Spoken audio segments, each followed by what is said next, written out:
Soy Juan Luis González, soy periodista de la revista Noticias.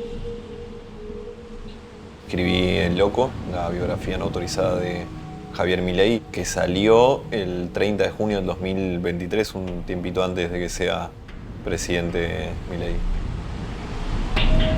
Karina. Hola. ¿Cómo va, Karina? Bien, bárbaro. ¿Karina qué? Milei. ¿Cómo? Milei. Karina Milei. ¿Y los señores Mis son papás. Alicia. Norberto. los papás de Karina? Sí. Sí. Ok, ¿y Karina cómo fuera como estudiando, Karina? Regular.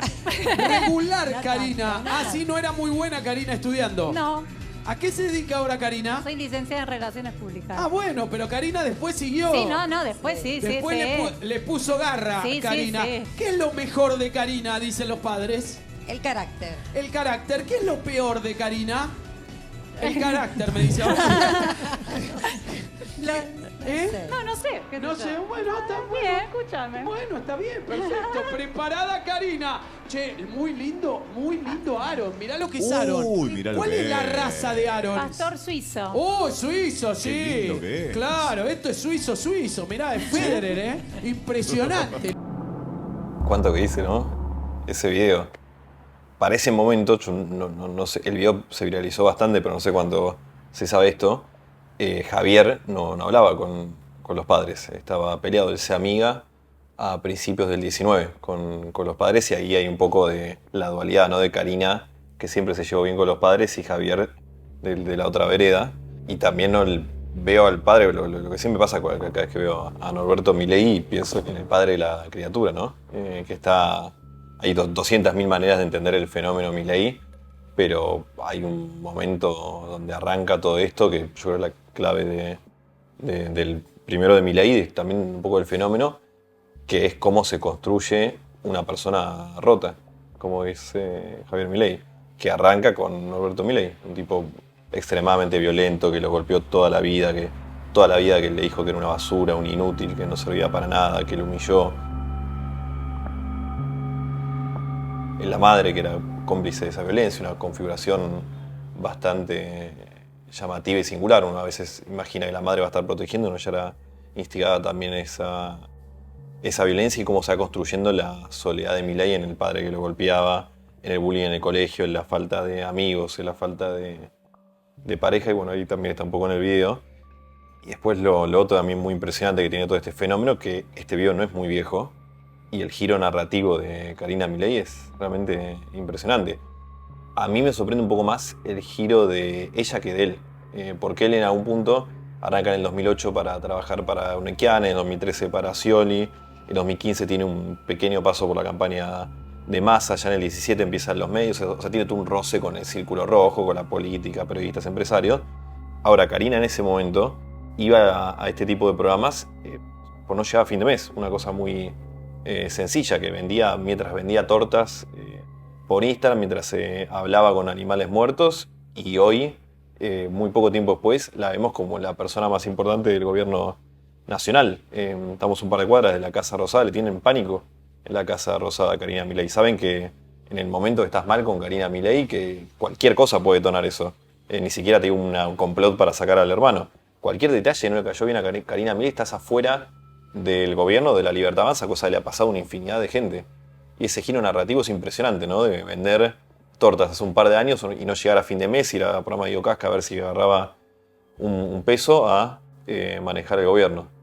Y bueno, capítulo aparte para el fallecido Aaron, que también una cosa ahí de el misticismo de Milei.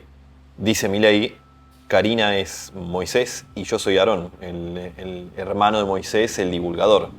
Y todo ese cruce muy difícil de entender y de ver dónde está el límite entre una cosa y otra, del misticismo, que para Milei misticismo es política es misticismo. Y él dice, yo soy Aarón, y Karina le pone Aarón al perro. A la vez que Milei le dice el jefe a ella y le dice el jefe a Dios. Y dice que no sale nunca de su casa sin un papel en su bolsillo que dice, tiene dos palabras anotadas, que es el jefe. Entonces todo ese cruce tremendo. Bueno, yo soy Javier Milei, soy economista jefe de la Fundación Acordar.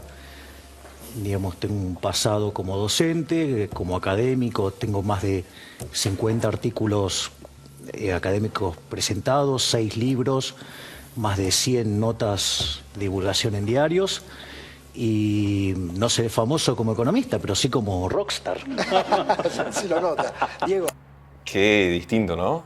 Milei. Esto es 2015, si no me confundo, el programa de Grondona y Pablo Rosilla ahí lo estaba secundando. Es la primera aparición de Javier Milei en los medios y se le nota mucho, ¿no? Es imposible separar, creo yo, el fenómeno político de Javier Milei del fenómeno mediático.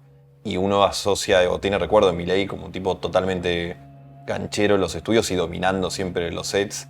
Y uno ve a Milei y a mí me hace acordar más al Milei nervioso de la infancia, que no conectaba con la gente, que a veces pues, estaba visiblemente nervioso.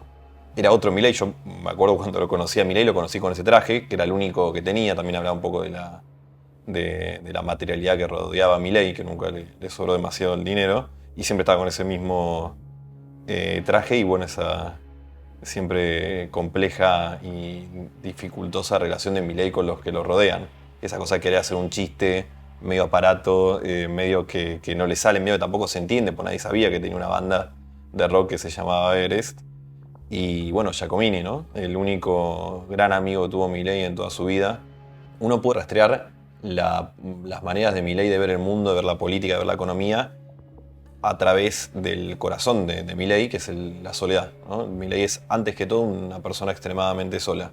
Entonces, esto parece algo teórico, pero opera la realidad, que es que cuando alguien le da amor, eso que siempre le faltó, que es algo no pasa un día para el otro, es algo a mediano plazo, pero si se lo trabaja bien, se le da respeto, entidad, amor, él se convierte como un perro abandonado que lo adoptás, que está tirado a la calle y lo adoptás y después te sigue a todos lados. Y Milei conoce a Giacomini en el 2005 y se hace muy amigo de él, son íntimos amigos 20 años, van a la televisión juntos, firman los libros juntos, tienen la consultora juntos, vivieron juntos un año. Y Milei pasa de ser un neoliberal a un anarcocapitalista, porque Diego Giacomini es un anarcocapitalista con más trayectoria que él incluso, y se termina volcando, que después uno lo ve en el 2018, cuando Milei ya lo había pegado en los medios, pero todo lo que es la familia nueva derecha y del liberalismo tradicional lo resistía bastante. Era un tipo excéntrico, bizarro, que hablaba de sexo en la televisión, una cosa a las formas pacatas del liberalismo y la nueva derecha no les gustaba. Hay mucho de Milei político, Milei presidente, en la falta de sostenes. Uno es Giacomini, que deja de ser, que se pelea con Milei en el 2020, no casualmente el mismo año en que se le aparece Dios, dice Milei, y le da la misión de ser presidente, un año terrible, muy difícil para Milei. Bueno, el mismo año que pierde a Giacomini. Bueno, si pudieras pasar una tarde, compartir una comida, un vino con alguien que ya no está en tu vida, ¿con quién sería, Javier? Con mis abuelos, con mi abuela materna, o sea, mi abuela Elia, y con quien fue su marido. Su marido. Digamos, ella enviudó cuando mi mamá tenía 14 años. Un ejemplo de vida, una metedora, una luchadora, una gladiadora. ¿Vino de afuera? No, era hija de italianos. Esta entrevista la vi 2 millones de veces. Creo que ninguna sintetiza tanto la vida terrible que tuvo Javier Milei como con esta.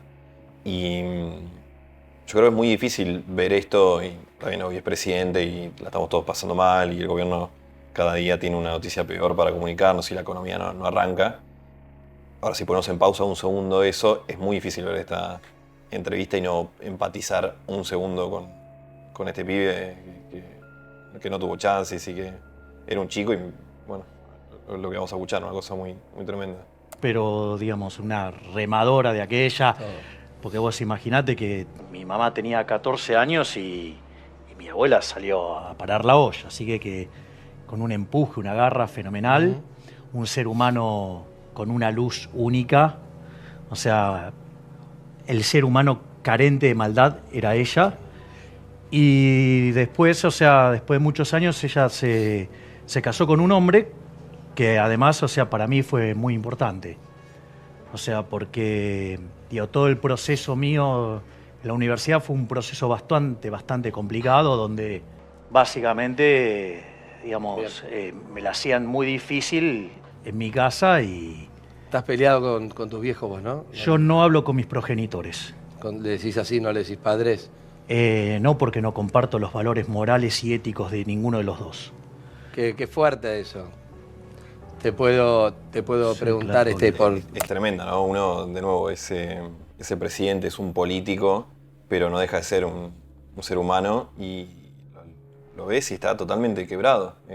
Tipo de casi 50 años, con mucha cancha ya en los medios para ese momento y que hablaba de los padres y del padre particularmente, y estaba al borde de ponerse con las lágrimas en los ojos, al borde de ponerse a llorar. La vida y la infancia de Javier Milei es de un nivel de violencia y horror difícil de entender. Si bien este video yo ya lo había visto muchas veces, me acuerdo que un día muy particular donde me cayó bastante la ficha fue en la Facultad de Derecho, habrá sido enero 2023, que lo entrevisté a Eduardo Basirca, que fue un socio del padre Milei, del 2016 al 2020. Y Basirca contaba que el padre Norberto, estamos hablando de cuando el momento que no hablaba con el hijo, cuando el hijo ya empezaba a contar estas cosas. Este video, de hecho Basirca se lo saca el tema después de ver este video, tiempo después. Y el padre de Milei, en un contexto laboral, no con los amigos más íntimos, se jactaba de golpear al hijo cuando era un niño porque decía que era un loco, que no le hacía caso. Entonces, me acuerdo muy patente, creo que fue el único capítulo del libro que volví y entonces me senté y lo escribí de un tirón porque estaba como muy impresionado con el grado de violencia y de horror que tenés que tener y tenés que vivir para que una persona así, 40 años después, ante gente que no conoce, se jacte de golpear a un niño. Y yo creo que este es un capítulo clave, en el sentido que además nos desafía bastante. Es un capítulo clave para entender el fenómeno Milei y además para desafiarnos a nosotros mismos. Todos los que decimos o pensamos que ningún pibe nace chorro, tenemos que tener el desafío de decir ningún pibe nace Javier Milei, ¿no? Porque la idea atrás de la frase de ningún pibe nace chorro es mucha gente no tiene las mismas posibilidades que otras y vidas tan difíciles lo llevan a consecuencias muy, muy terribles. Bueno, el caso de Milei es lo mismo. Si un padre te golpea durante años, tenés tu primer amigo a los 35 años, tu primer pareja a los 47 años, te convence de que tu perro es tu hijo, una cosa muy, muy, muy llamativa. ¿Cuántas chances tuvo ese chico, Javier Milei? El padre Norberto le regala cuando Milei cumple 30 años la casa en el Abasto, en la que vivió, un departamento en el Abasto que vivió hasta hace no tanto, y le dice, te regalo la casa, vos sos una basura y no servís para nada. Milei adopta a Conan en el 2004 y Conan muere en el 17 y pasa 13 años la Navidad y el Año Nuevo con el perro, brindando con champán. Y digo que esto es clave, por un lado, por el desafío de no perder la empatía y el amor que en este contexto deshumanizante, un gobierno deshumanizante, está muy en disputa y muy en jaque. Y ponernos en el lugar, incluso Javier Milei, creo que es una victoria ya en sí misma. Pero además para entenderlo a él y para entender el fenómeno, porque Milei no gana a pesar de la locura o a pesar de estar roto, sino que gana justamente por eso. Él se hace conocido en los medios por los gritos, por la pelea, por la virulencia, y él no se hacía el que estaba enojado o no se hacía el que estaba loco. Él era eso. Él y traspasaba la pantalla y le llegaba al que lo veía del otro lado, y eso solo lo puede lograr decir que si querés puedes vender a tu hijo, o que si necesitas plata tenés que cortarte un brazo y venderlo. Solo lo puede decir alguien que está totalmente roto. Milei conecta en un momento donde lo que predomina es el cansancio de la política tradicional y el político de traje, el político de carrera, el político que sabe, cosa que se vio muy claro en el debate con Massa. Y él conecta porque es un ser humano, y en parte, o porque parece un ser humano. Y mucho de eso tiene que ver con esta vida tan terrible que tuvo. Vos sabés que nuestra productora Victoria Pérez me dice, preguntale a Milei. Pues yo del perro, me dice, duerme con un perro, Milei. ¿Es cierto eso? ¿Duerme con un perro? No, eso es falso. Es falso. Porque yo tengo 5 perros. Tenés 5 perros. Claro, tengo a Conan Sí. y después me hizo abuelo y entonces vinieron... ¿Tenés nietos? Claro. Sí. Sí, bueno, para mí son 2 hijitos, pero que es Murray, Milton, Robert y Lucas. Murray por Murray Rothbard, el inventor del anarcocapitalismo. Milton por Milton Friedman, Robert por Robert Lucas Jr. y Luca por Robert Lucas Jr. también.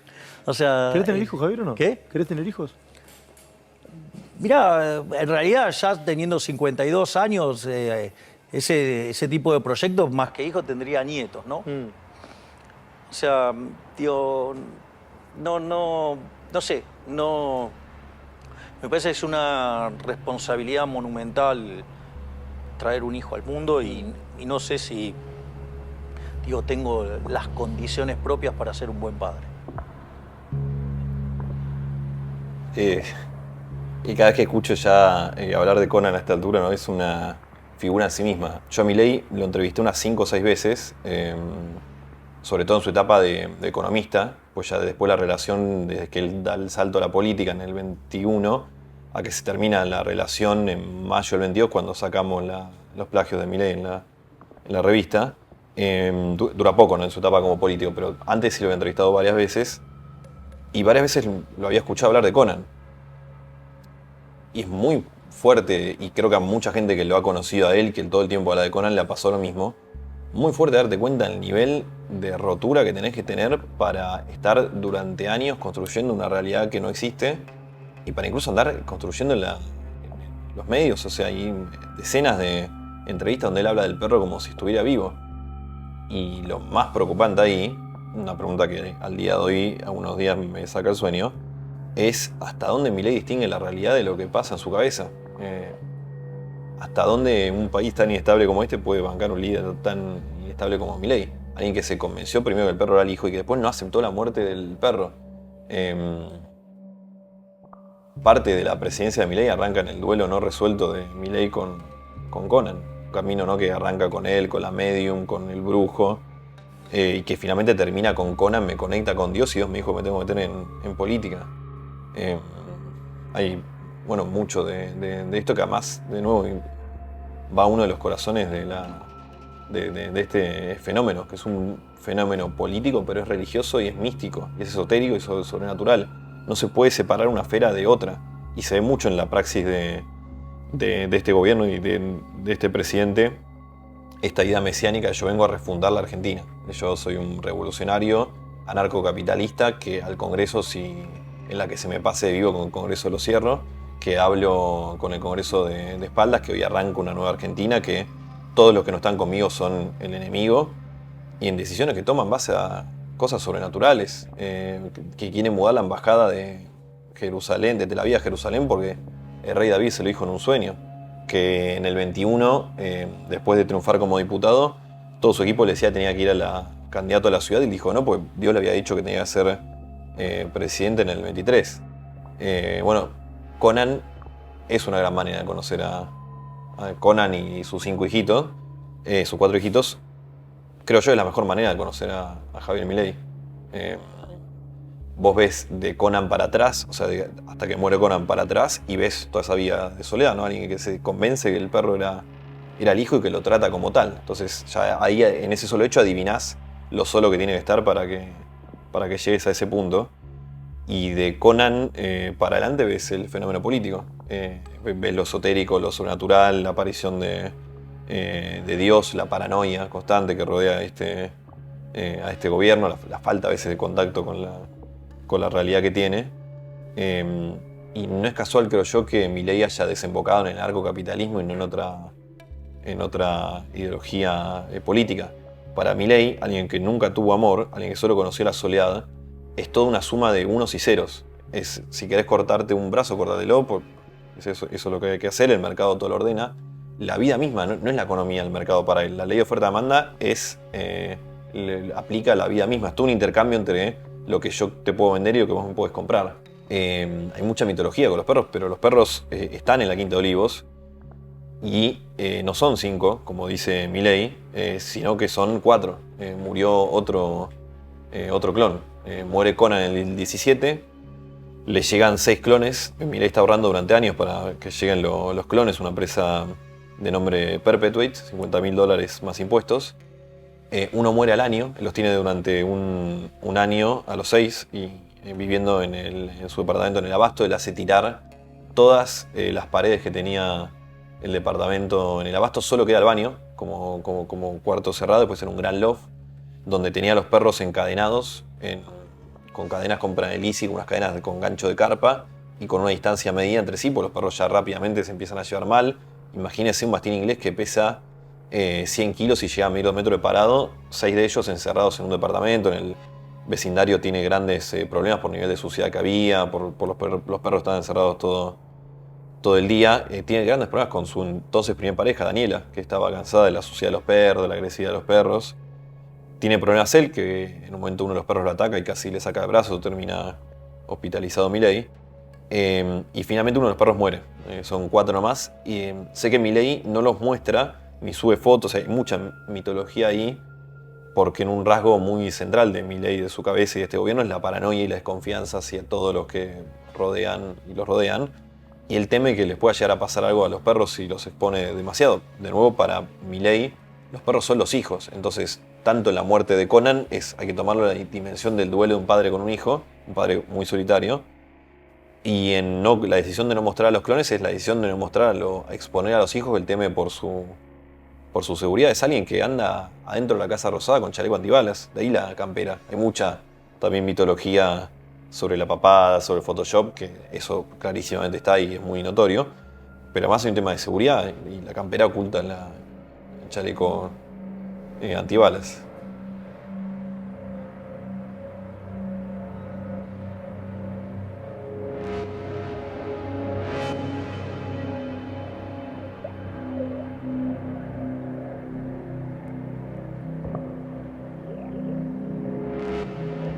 Esta es la última etapa, creo que hicimos de Milei,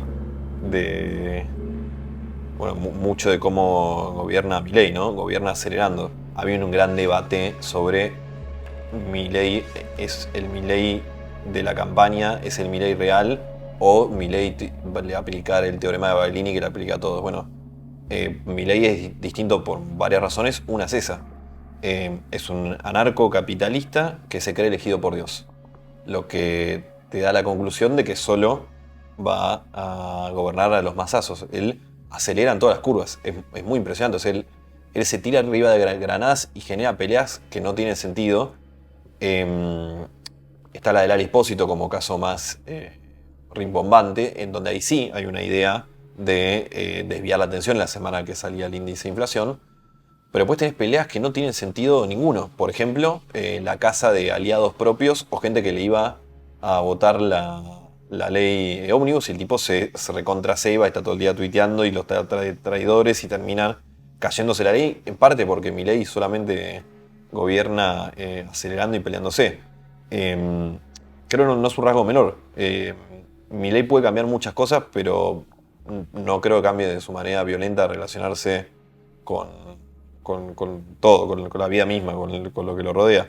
Es una persona enojada con el mundo por lo que el mundo hizo con él y así se maneja y así se gobierna. Y también la figura de Santiago Caputo, ¿no? Alguien que era mucha manija. La última gran pelea fue con Villarruel y estaba Santiago Caputo ahí escribiendo el comunicado, dándole manija, no queriendo desacelerar. Y son tal para cual. Y si gana, ¿cómo sería un gobierno libertario? Un momento donde no había ganado Milei. Bueno, esta me enerva particularmente, ¿no? Esta es una gran investigación que hace Tomás Rodríguez, que descubre que Milei en su libro Pandenomics, en ese momento su último libro, estamos hablando en mayo de 2022, tenía por lo menos 6 plagios, y cuando digo plagio digo copias textuales, Ctrl-C, Ctrl-V, de 6 autores distintos. Entre ellos, Guita Gopinath, que hace poco estuvo en Argentina, la segunda del Fondo Monetario Internacional. Y me enerva porque desde que salió esta etapa hasta que alguien se lo dijo a Milei en la cara tuvo que pasar 1 año y medio, y no fue un periodista, sino que fue el candidato de ese momento, el Unión por la Patria, Sergio Massa, en el debate. Y Milei en ese momento que le dice, Milei, no sé qué tomarte o qué cosa creerte porque vos haces plagios en tus libros. Y creo que es una mancha negra, entre las varias manchas negras que tiene el periodismo en el ascenso de Milei. Esta es una más, una gota de un granito de arena más, porque Milei en ese momento habrá dado 250 notas y nunca jamás se lo preguntaron, ni una sola vez. Y no es un dato menor. el tema de los plagios en Milei. Primero, porque él es un economista que se presenta ante el mundo y ante la televisión diciendo saber de economía. Escucha mucho votante de Milei diciendo Milei sabe de economía, por eso lo voy a votar, porque sabe arreglar este quilombo. Y bueno, mucho no sabe. Nadie que sepa demasiado de nada tiene que hacer plagios, menos de este nivel de berretismo, de copiarlos y pegarlos textual ni cambiarle una coma. Y quiero aclarar que no es el único plagio que tiene. Plagió hasta su propia autobiografía, es casi un meme lo de Milei, ¿no? El Camino Libertario incluye plagios a su mentor, a Venegas Lynch, una cosa muy impresionante. José Venegas, que es un gran periodista e intelectual liberal, encontró una cosa muy tremenda que en la última edición de 4.000 años de controles de precios y salarios, que es un libro canónico de la tradición liberal, a Milei le piden que haga un prólogo nuevo y Milei hace un plagio del prólogo original del libro. Entonces vos comprás el libro hoy de Unión Editorial y tenés primero el prólogo de Milei y después, pero literalmente pegado, el prólogo copiado. Que son 5 páginas, es un vago total. El esoterismo oculto de Milei. Viaje al centro de la derecha mesiánica. Este fue el anticipo del libro, o sea, habrá sido la última semana de junio del 23 que sacamos ahí la revista. E insisto, a muchos les parece medio bizarro cuando hablo de Conan, de cómo habla con el perro muerto, de los economistas muertos con lo que él dice hablar, de cómo dice que los clones le dan consejos estratégicos, de cómo habla con Dios. Otros me tildan a veces de frívolo por meterme en temas superficiales o de la vida privada. Yo a todos ellos les digo, el centro del fenómeno político es lo mesiánico en Milei. No se puede separar una parte de la otra. Milei, por un tema lineal, Milei toda la vida rechaza la política. En el 19 le dicen de ser candidato a él, después termina siendo expert. Él no quería. Y un año después, cuando se le aparece Dios, él decide ser político. Entonces, en un hecho lineal, la presencia de Milei arranca en Dios diciéndole que se tenía que meter en política. Pero además está, bueno, él habla todo el tiempo de la fuerza del cielo y no es algo solamente discursivo para él, que no es menor, ¿no? No tengo recuerdo de un líder político que tenga tan presente lo teológico en su accionar político. La fuerza del cielo, los macabeos, esta idea del uno que me guía, esta idea del bien contra el mal, el argentino del bien contra el argentino del mal. Pero más allá de eso, hay que tener en cuenta que toma decisiones en la realidad en base a su esoterismo, a su mesianismo. Y para cerrar el capítulo, eso es lo que a mí más me preocupa, porque Milei no tiene nada para perder en el sentido lineal, entró en política hace 2 años, no le debe grandes favores a nadie, y alguien que se cree elegido por Dios y que cree que los del frente es la representación del maligno, como dice él, la encarnación del maligno, no conoce el freno, porque él tiene la fuerza de Dios encima y eso lo empuja. Y a mí me preocupa en un caldo de violencia fenomenal que da la crisis económica, la violencia verbal que le emana cada vez que habla, que toda violencia física está siempre precedida por la violencia verbal. Y en todo este caldo de cultivo me pregunto dónde termina. ¿Dónde termina esta crisis, este Milei violento, este Milei que se cree amparado por Dios? Grandes tragedias en la historia tuvieron que ver con líderes mesiánicos. Así que la verdad es un tema que me preocupa bastante. El Banco Central está haciendo de las suyas de nuevo. Creo que es hora de cerrarlo. De una buena vez.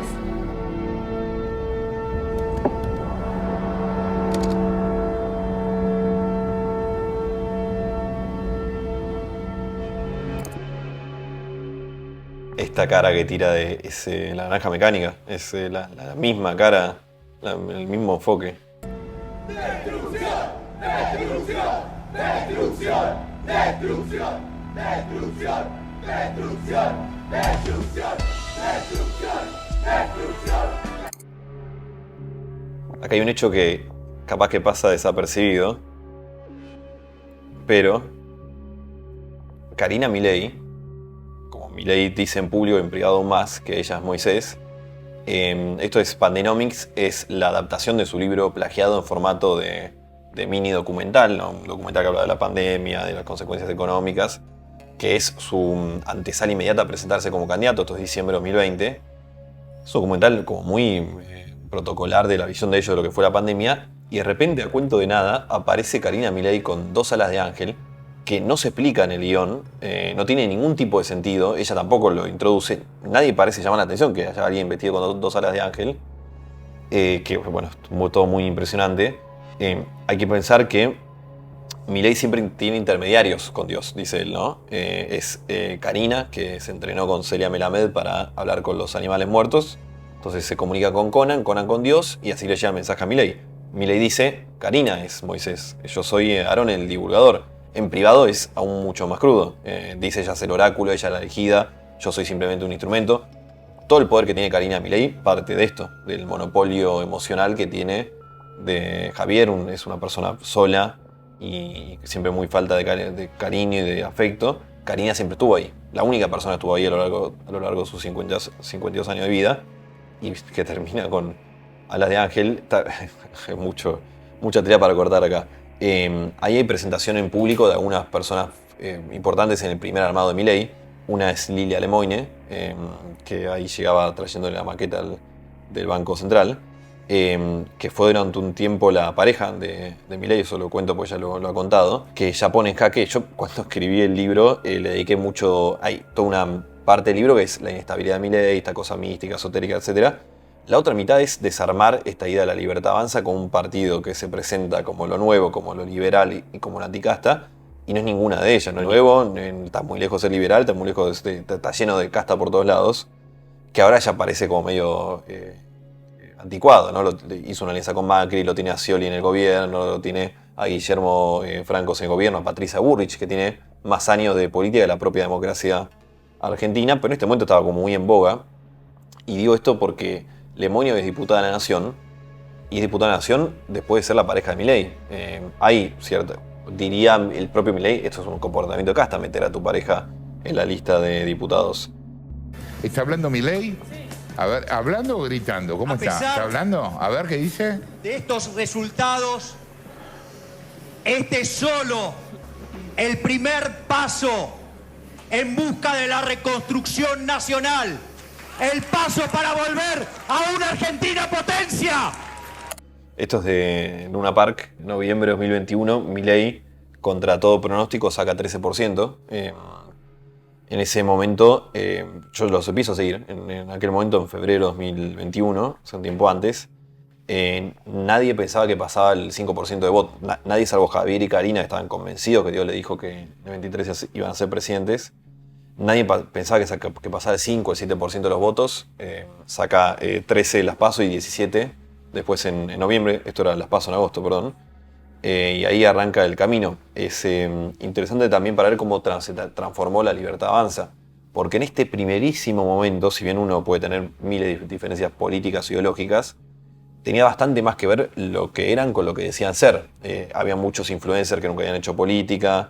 Era un partido súper austero. Yo recorría las primeras marchas, era Milei, tiraba 3 tweets, Malatón tiraba 3 tweets, Dana tiraba 3 tweets, y la gente iba por la suya en colectivos. Este acto hecho en un hotel que le prestaron gratis en una salita chiquitita en el Congreso. Ya ahí empieza a transformarse la Libertad Avanza y a convertirse en lo contrario de lo que decían ser. Esta es la magia que tiene, digamos, las redes o, digamos, la tecnología, llámese YouTube, que vos de repente podés ir a buscar, o te salen videos, y son videos que de repente tienen 7, 8 años. Sí. Hay distintos contextos. Por ejemplo, si yo digo, vos me hiciste varias entrevistas así. Nunca me saqué. No, ya lo sé. Y me conoces y soy un tipo... Vos sos así, entonces. Claro, yo soy así. El tema es el siguiente, pero esto hay que también entenderlo en la lógica de aquel momento. Cuando yo empecé a salir en televisión, que dicho sea de paso, digamos, yo siempre reconozco a algunas personas, o sea, a Mauro Viale como mi gran maestro y, digamos, y a vos como el tipo que me puso en primera, o sea, eso, gracias. Agradezco, Javi. No mucho, no tenés que por agradecérmelo, pero... ¿Por qué no? Milei es un fenómeno político porque antes es un fenómeno mediático.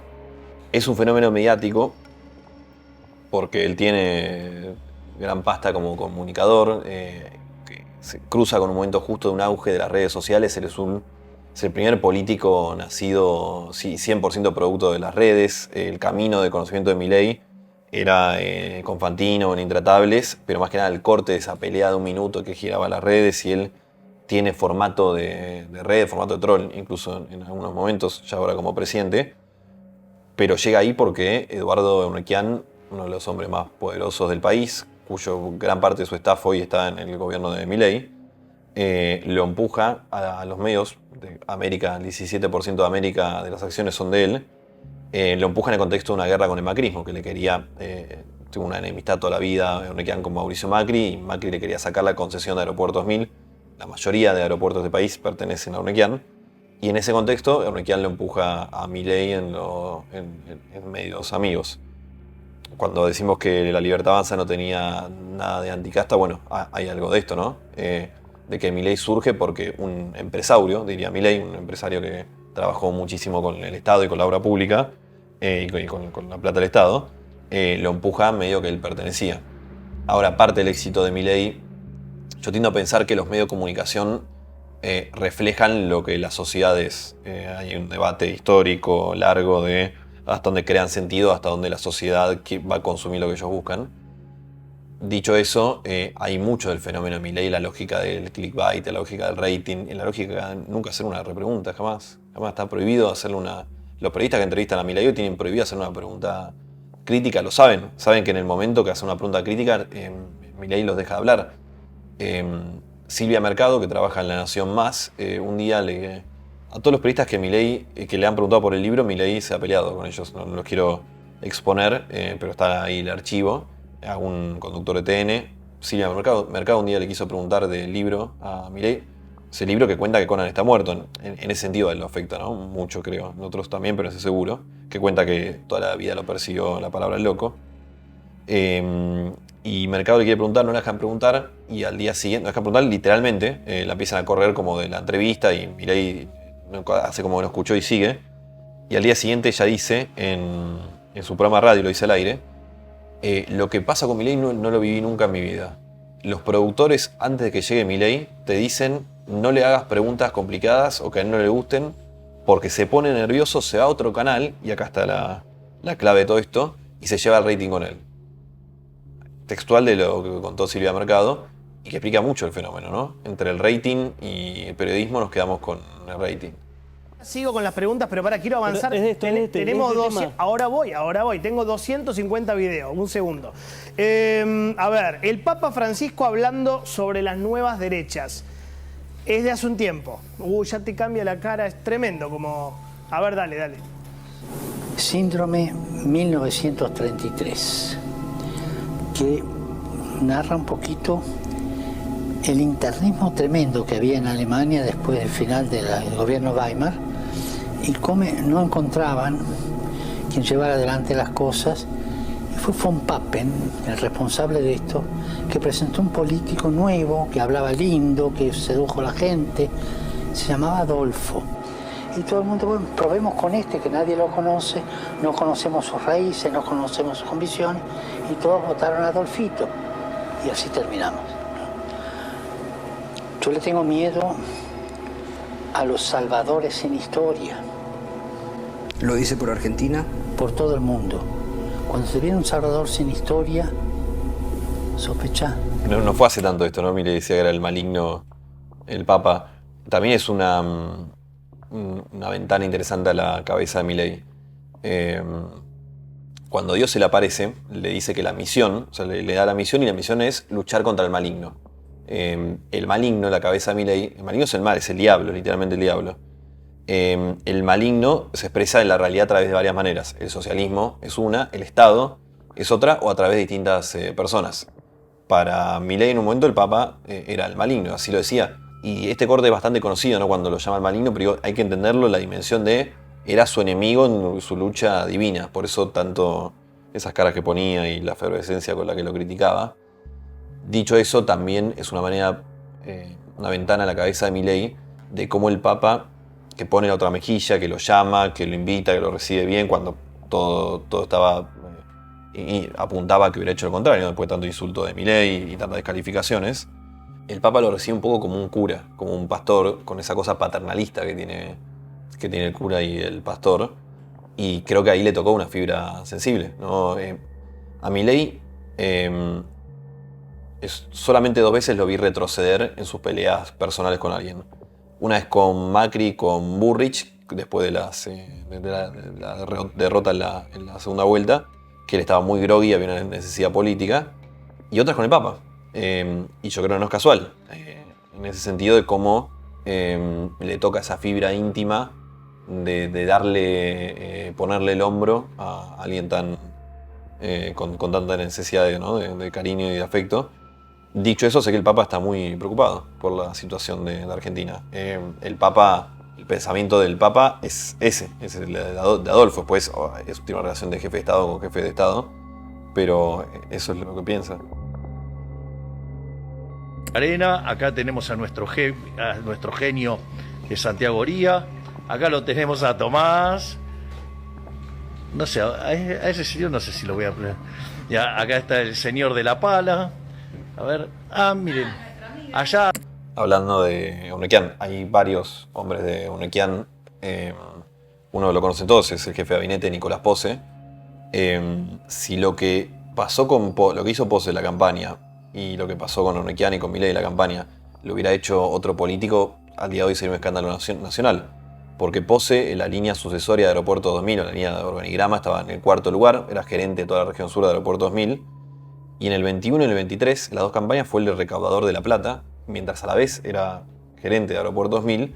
Y no solo eso, sino que creó una asociación, una ONG, una asociación civil, Instituto para el Crecimiento, y lo voy a decir de una manera donde la justicia no encuentre un hueco después para perseguirme o Pose, y a través de esa asociación canalizaba los aportes a la campaña. Entonces, tenemos un altísimo gerente de Uneckian, que a la vez que era gerente de Uneckian, pasaba la gorra entre empresarios y canalizaba la plata en la ONG que él creó y que hoy es jefe de gabinete. Otra, hay muchos, Francos, ¿no? Franco es un hombre toda la vida del grupo.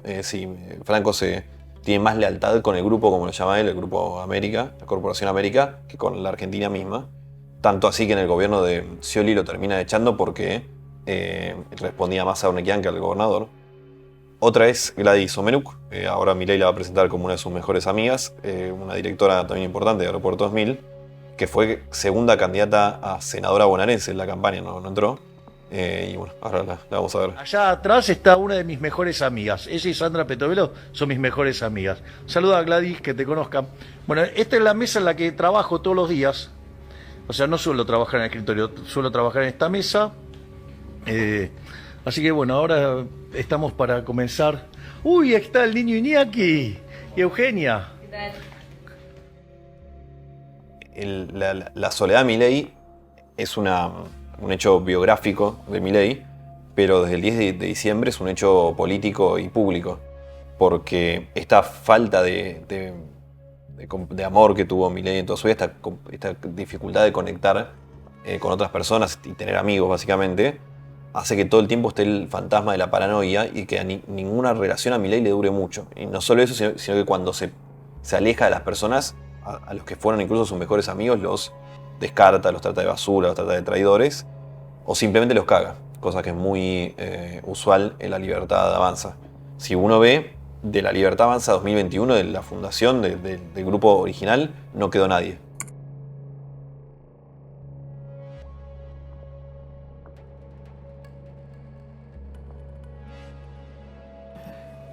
Buenas tardes, muchas gracias. Hoy estoy acá para decirles que Occidente está en peligro. Está en peligro porque aquellos que supuestamente deben defender los valores de Occidente se encuentran cooptados por una visión del mundo que inexorablemente conduce al socialismo y, en consecuencia, a la pobreza. Lamentablemente, en las últimas décadas, motivados por algunos deseos bien pensantes de querer ayudar al prójimo y otros por el deseo de pertenecer a una casta privilegiada, los principales líderes del mundo occidental han abandonado el modelo de la libertad por distintas versiones de lo que llamamos colectivismo. Davos es una gran muestra hasta dónde está convencido Milei y hasta dónde es cero personaje él, y lo que vemos es lo que es. Va al corazón del capitalismo internacional hablar de que hay una amenaza del comunismo. Ese día también es un buen momento para entender el fenómeno Milei. Hace 500 tweets en 24 horas. Se pelea e insulta de muy mala manera a Luisa Corradini, periodista de La Nación, que cuenta lo que literalmente la foto después pone Milei para desmentirla. El prueba, que es que la sala estaba a la mitad vacía y Milei sube la foto criticando a la periodista diciendo mienten, operan en La Nación. Y también es interesante para ver el fenómeno ya un poco más global de la nueva derecha, que Milei, Trump, Bolsonaro, Kast, Vox, Meloni son y mucho más, son muy distintos entre sí. De hecho, Trump se corta las 2 manos antes de llevar el Estado a cero, como propone Milei. Pero tienen este punto en común, que es esta idea bastante fantasiosa, pero que los conecta, de la lucha contra el comunismo, que puede tener distintas formas, ¿no? La lucha contra la izquierda, contra el feminismo, contra el progresismo, contra el socialismo, contra. Ese es el pegamento. Uno, de hecho, lee la Carta de Madrid y arranca con la idea de la batalla cultural contra la izquierda. O sea, lo que digo es, si bien es un risueño y esto no tiene lugar más que la imaginación de Milei, apunta que en política muchas veces las identidades se construyen a través de la negativa, ¿no? De no somos esto. Y bueno, Milei lo demuestra claramente.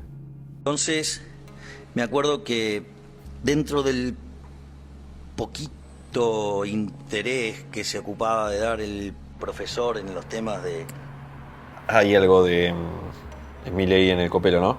Milei en el Copelo es donde lo apodan oficialmente el loco, ¿no? El padre siempre decía que era un loco y por eso le pegaba, pero el apodo, el loco, que después también se lo dan cuando juega al fútbol en San Lorenzo y en Chacarita, se lo da a Urnequian, le aparece todo el tiempo de la vida. Él decía que tenía miedo que le dijeran que estaba loco.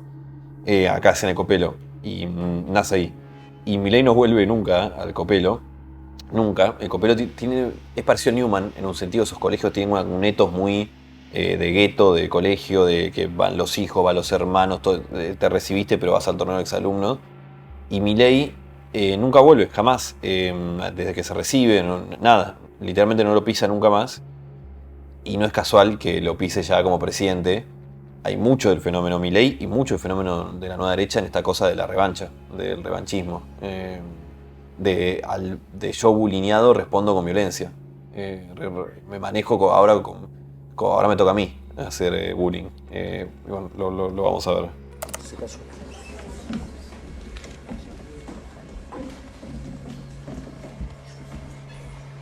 Se desmayó, pero ya la van a atender. ¿Qué pasó con Victoria Villarruel? ¿Tienen diferencias? ¿Están peleados? No estamos peleados. No estamos peleados y creo que el video que hizo Victoria después de lo que fue la votación, está claro. O sea, nosotros tenemos una excelente relación. No pensamos exactamente igual. Eso es claro.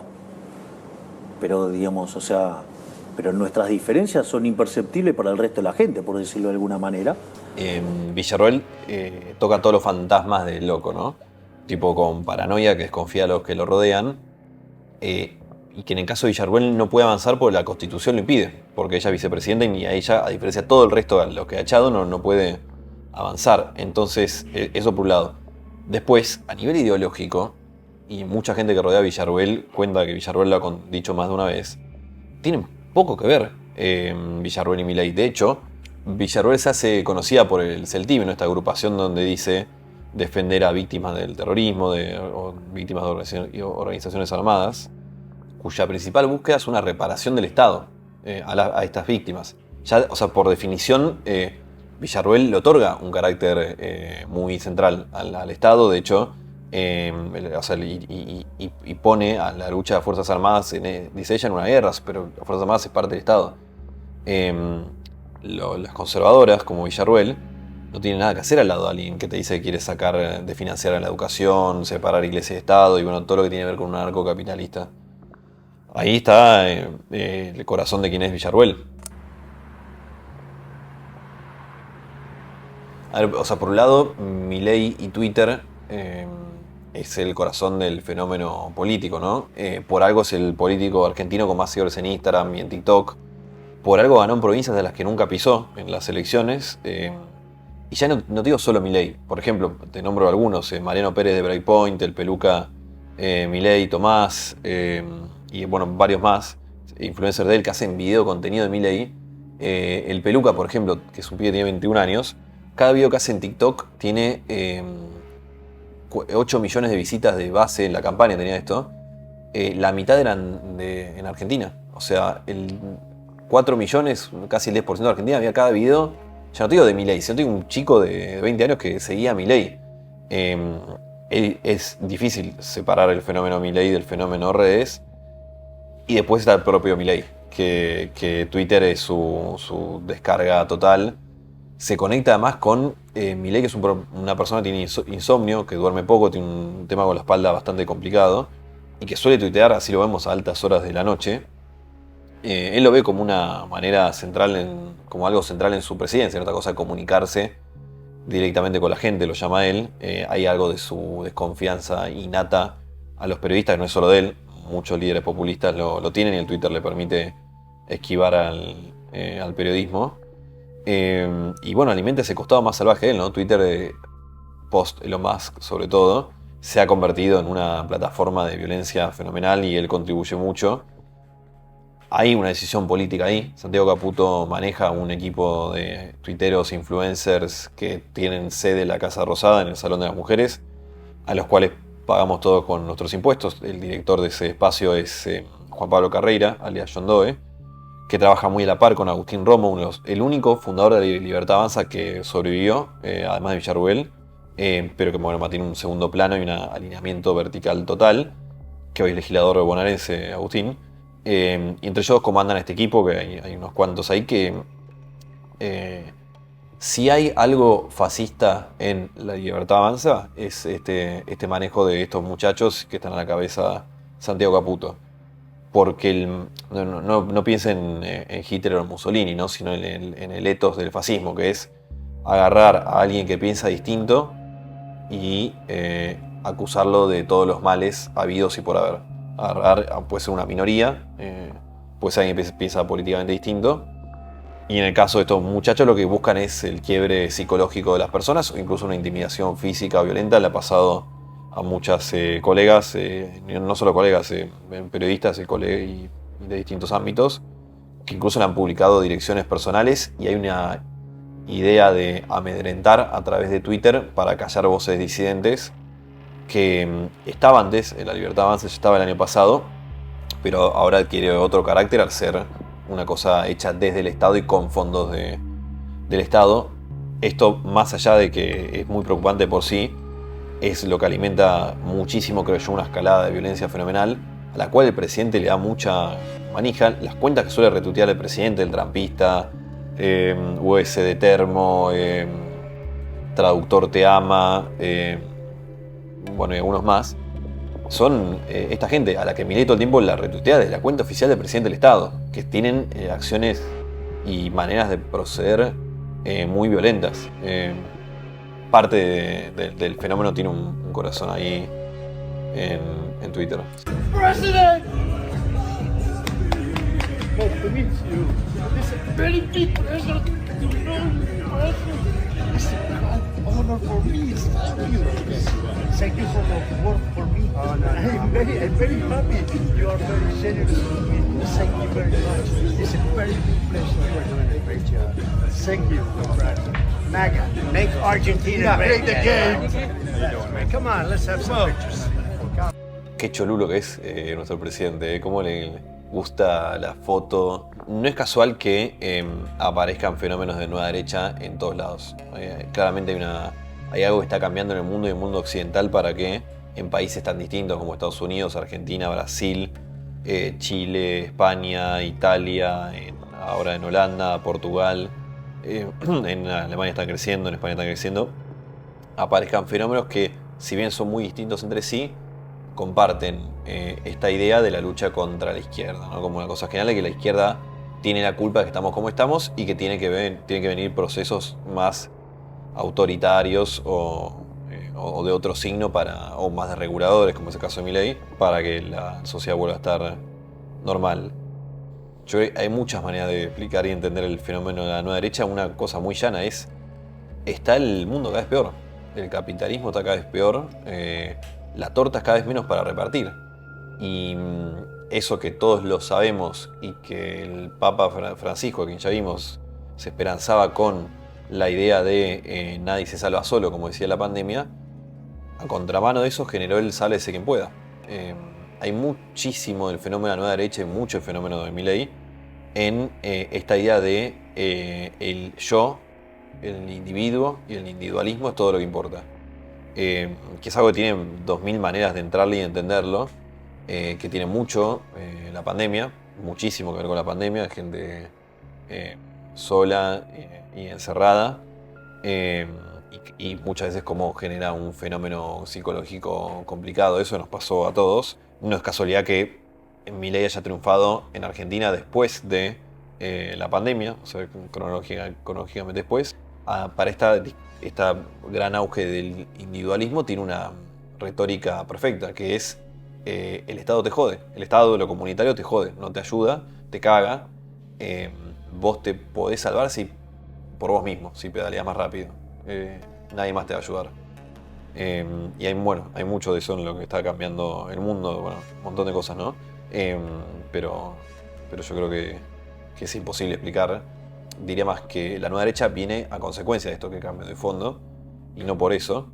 Y a mí, personalmente, eso es lo que más me preocupa, porque si fuera Milei, bueno, Milei va y viene en algún momento, pero de fondo hay algo que cambió en la sociedad. De hecho, el hecho mismo de elegir a Milei lo prueba. Yo creo que no hay, no sé si tengo que empezar mucho para encontrar a alguien con tantas red flags como Milei, ¿no? Un tipo que está... Digo, que no tenés que leer el libro o estudiarlo mucho para darte cuenta que no tiene todos los patos en fila, que está muy desequilibrado, que su equipo político no tiene, ni él ni su equipo político tiene ningún tipo de experiencia en la gestión pública y tampoco en la privada, que las ideas que él sostiene no se aplicaron en ningún lado, que él, y esto también es muy impresionante, que él promete años o meses de miseria y lo promete en la campaña, dice un ajuste de shock mayor que el que pide el FMI, revolea una motosierra. Y a pesar de eso se lo elige. No es casual que una sociedad rota, una sociedad con miedo, una sociedad enojada, angustiada, que sufre y que tiene miedo por la inseguridad, elija a alguien así. Creo no es casual para nada.